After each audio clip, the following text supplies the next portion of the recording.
Could I beat a fighting type Pokemon? In this video, we're going to be discussing Generation 1 type Pokemon and how I would beat them in a fight. For those of you that don't know, I am an amateur fighter and I've been training as a martial artist for over a decade. I've been training, competing, and teaching things like wrestling, Brazilian Jiu-Jitsu, kickboxing, boxing, taekwondo, and karate for a long time now. Okay, yeah, we know that if these superpowered Pokemon were real, we wouldn't stand a chance in a fight. But we're just gonna put that to the side today and just assume I have that anime protagonist shield where I am immune to death. So without further ado, I'm going to face off with these Pokemon, and if you enjoyed the video, don't forget to like and subscribe. More content and perks over at patreon.com/Pokewolf.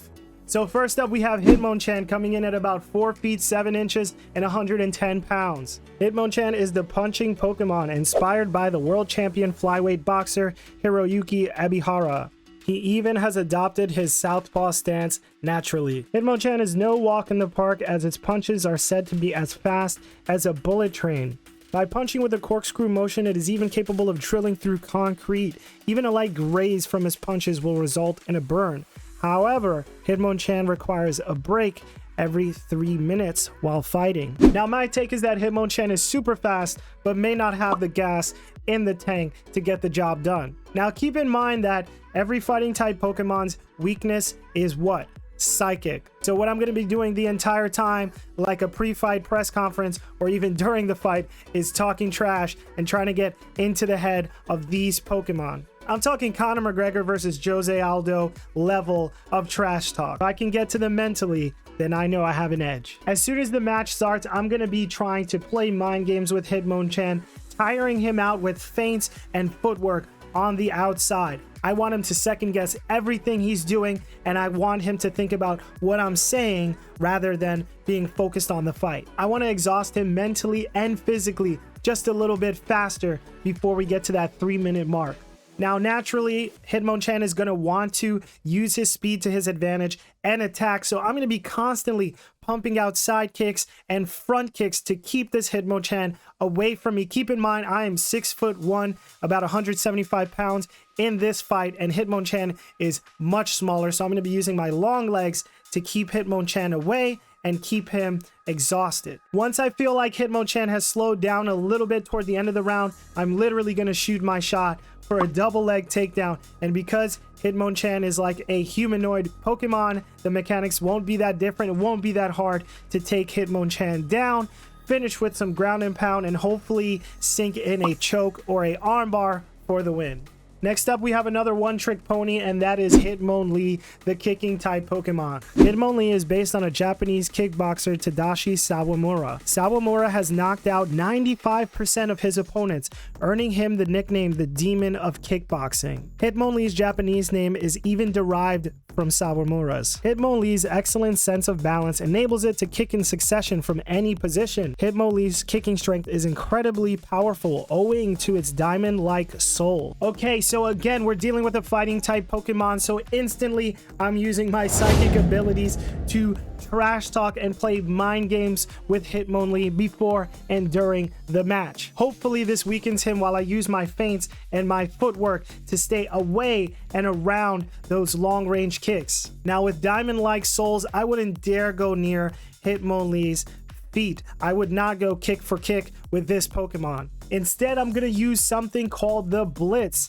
Heavily used in things like karate and kickboxing, the Blitz is a great way to spring forward in between kicks and right after kicks are done to land your fast and powerful punches. Now, as I'm exhausting Hitmonlee, moving around the outside, feinting, blitzing in between those kicks, as the round goes on, I'm counting on Hitmonlee to get tired, and I'm counting on breaking Hitmonlee's spirit just a little bit. Now, we know Hitmonlee likes jump kicks. It's a waste of energy. We know he likes to go for high kicks. It's a waste of energy. So when he goes for it later in the rounds, I'm going to snatch that leg, go for a sweep, and finish Hitmonlee with a leg lock, maybe a straight ankle, or maybe something like a heel hook. Next up, we have one of the strongest Pokemon, Machamp.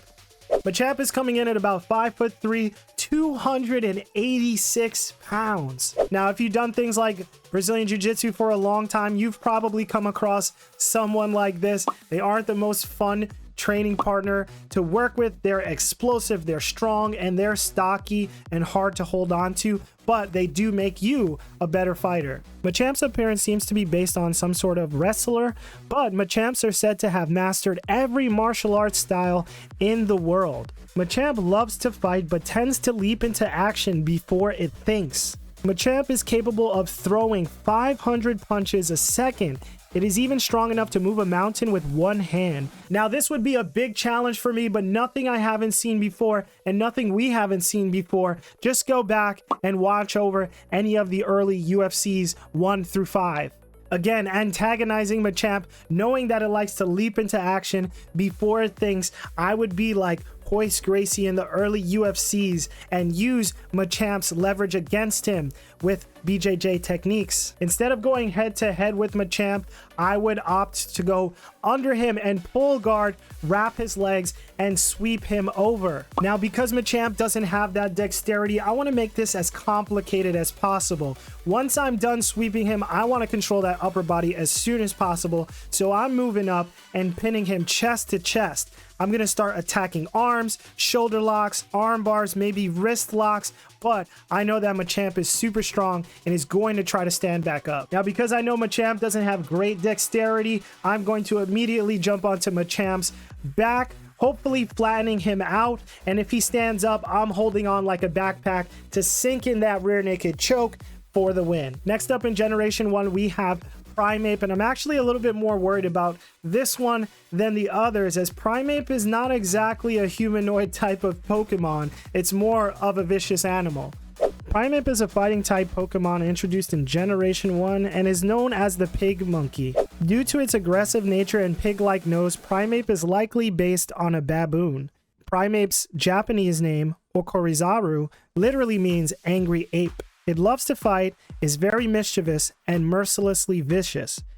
Okay, so we're dealing with more of like a wild animal here, and I don't want to get my face ripped off, so we have to think about this a little more calculated. Now, seeing as Primeape is easily triggered at the cost of its intelligence, what I would do immediately is purposely try to anger Primeape. Now, don't get me wrong, my goal would be to evade Primeape as much as possible throughout this entire fight. But at the right moment, I'd be looking to land some counter punches. Counter punches can be a devastating way to win a fight because it's like a fastball and a baseball bat coming toward each other at top speed. Since the Primeape can resist coming at me with everything it has, my intercepting punches will be much stronger. Now, with Primeape charging at me full force the entire fight, it'll make it that much easier to land sharp counter punches later on in the round and winning the match. You can have all the strength in the world, but just charging in without a plan is never a good way to win a fight. That's probably why Ash left his Primeape with the other trainer. Let me know in the comments section what you think of these fight scenarios, and if you want me to do more fun videos like this. If you enjoyed, don't forget to like and subscribe. I'll see you on the next video or the next live stream. Peace out, Wolfpack.